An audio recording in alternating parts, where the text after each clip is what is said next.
বন্ধুরা, কখনো কি বাড়িতে বিনা মশলায় কোনো কষানো রসানো ছাড়া কোনো গুঁড়ো মশলা ব্যবহার না করে চিকেনের লাল লাল ঝোল ট্রাই করেছেন?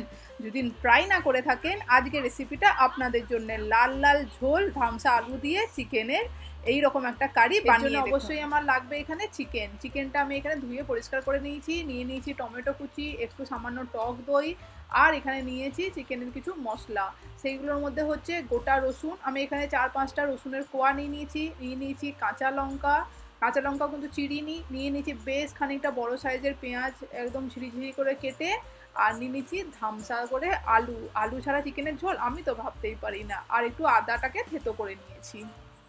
আর নিচ্ছি এখানে একটা প্লেটের মধ্যে কিছু ড্রাই স্পাইস, শুকনো লঙ্কা, তেজপাতা, লবঙ্গ, এলাচ, গোলমরিচ, জিরে, স্টার অ্যানাস, জয়িত্রী, আর একটুখানি দারচিনি। এই সমস্ত গরম মশলা দিয়ে চিকেনের রেসিপিতে দারুণ একটা ফ্লেভার আনবে। এর জন্য ধরুন একটা বড় সাইজের প্যান গরম করতে বসিয়ে দিয়েছি। একটু হেভি সাইজের নেবেন ইউটেন্সিলটা, যেটা রান্নাটা করবেন, কড়াই বা প্যান যাই হোক, যেন একটু হেভি হয় বেসটা তার। এরপরে তেল গরম করতে দিয়ে দিলাম 1 থেকে 2 চামচ সাদা তেলে, রেসিপিটা দেখাচ্ছি। তেল গরম হতে সমস্ত গোটা গরম মশলা ফ্রাই করতে দিয়ে দিলাম। 30-40 সেকেন্ড পরে যখন ভালো একটা মিষ্টি গন্ধ আসবে, তখন দিয়ে দিচ্ছি এখানে রসুন আর আদাটাকে 2 থেকে 3 মিনিট একটুখানি সটে করে নিতে হবে, কাঁচা ভাবটা যতক্ষণ না চলে যায়।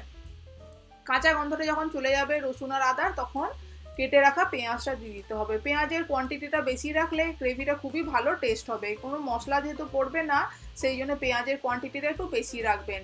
4-5 মিনিট পেঁয়াজটাকে লো টু মিডিয়াম ফ্লেমেই ভালো করে ভেজে নিতে হবে। বন্ধুরা, বেশি যেহেতু মশলা এখানে কিছু পড়ছে না, বেসিক যা মশলা আমরা ইউজ করি সেইগুলো ছাড়াই রান্নাটা হচ্ছে, সেই জন্য একটু পেঁয়াজের কোয়ান্টিটিটা বেশি রাখবেন। আর পুরো রান্নাটাই কিন্তু লো ফ্লেমেই করবেন, তাহলে দেখবেন বেশ ভালো ফ্লেভার বেরিয়ে আসবে।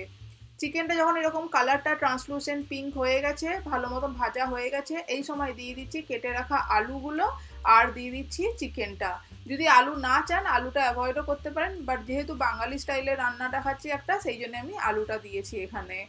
এরপরে চিকেন আর আলুটাকে দিয়ে ভালো করে নেড়ে চেড়ে কষিয়ে নিতে হবে যতক্ষণ না কাঁচা গন্ধগুলো চলে যাচ্ছে। চিকেন আর আলুটাকে সটে করব আমি এখানে 5 থেকে 7 মিনিট। যখন চিকেনের কালারটা হালকা চেঞ্জ হয়ে যাবে, দেখে বোঝা যাবে চিকেনটা এরকমভাবে ভালোভাবে কুক হয়ে গেছে, কাঁচা ভাবটা চলে গেছে। দেখুন এই পর্যায়ে দেখে বোঝা যাচ্ছে চিকেনটা কি সুন্দর ভালো করে সটে হয়ে গেছে। একটু সময় নিয়ে করতে হবে রান্নাটা, কিন্তু খুব ভালো টেস্ট হবে। এই সময় দিয়ে দেবো কিছু ড্রাই স্পাইসেস কিন্তু খুবই অল্প দিয়ে দিচ্ছি। একটু ঝালের জন্য কাঁচা লঙ্কা, একটু সামান্য 1/4 স্পুন আমি এখানে হলুদ গুঁড়ো ব্যবহার করলাম। নুনটা আমি এখানে অলমোস্ট 1 স্পুন ব্যবহার করলাম, স্বাদ মতো নুনটা দিয়ে দেবেন। একটু সামান্য পিঞ্চ অফ চিনি দিলাম ব্যালেন্স করার জন্য টেস্টটা। আর দিয়ে দেবো কেটে রাখা টমেটোটা। সমস্ত ইনগ্রিডিয়েন্টস ভালো করে মিক্স করে দিচ্ছি। আর দিয়ে দিচ্ছি কালারের জন্য একটু কাশ্মীরি রেড চিলি পাউডার। যদি ঝাল খেতে পছন্দ করেন লাল লঙ্কার গুঁড়ো দিতে পারেন। হলুদ যদি না চান হলুদ না দিলেও কোনো কিন্তু অসুবিধা নয়, বাট একটু সামান্য চিনি দিলে ব্যালেন্সটা ভালো থাকবে টেস্টে, সেই জন্যই ব্যবহার করেছি। আর কিন্তু কোনো মশলা পড়বে না এর মধ্যে এই রেসিপিটাতে। এরপরে দিয়ে দিচ্ছি ফ্যাটানো টক দইটা আমি এখানে 2 চামচ দিয়েছি। আর কিন্তু কোনো জলও ব্যবহার করবো না এই রেসিপিটা। টক দই দিয়ে চিকেনটাকে ভালো করে 3-4 মিনিট একটু নেড়ে নিলাম। যখন এরকম একটা ফুট চলে এসছে, লো ফ্লেমেই কিন্তু কুক হচ্ছে, এই সময় ঢাকা দিয়ে দেবো। এরপরে ঢাকা দিয়ে জাস্ট লো ফ্লেমে এরকমভাবেই কুক করতে হবে 10 মিনিটের মতন। মাঝে মাঝে একটুখানি নেড়ে চেড়ে নেবেন, যতক্ষণ না চিকেন আর আলুটা সেদ্ধ হচ্ছে ততক্ষণ এরকম কুক করতে হবে। লো ফ্লেমে কুক করার জন্য দেখুন নিচে কিন্তু একটু ধরে যায়নি, বাট চিকেনটা আর আলুটা কি সুন্দরভাবে কুক হয়ে যাচ্ছে। আর চিকেন আলু থেকে কিন্তু নিজস্ব জল বেরিয়েছে, টমেটো, দই, পেঁয়াজ এইসব ব্যবহার করেছি, তার থেকেই যা জল বেরিয়েছে তাতেই কিন্তু চিকেনের গ্রেভিটা হয়ে যাবে। এই চিকেনের গ্রেভিতে জল ব্যবহার করলে কিন্তু পানসে লাগতে পারে, সেই জন্য বলে দিচ্ছি বন্ধুরা, প্লিজ একটুও জল ব্যবহার করবেন না। চিকেন থেকে যে জলটা বেরোবে তাতেই দেখবেন গ্রেভির টেস্টই একটা অন্যরকম হবে।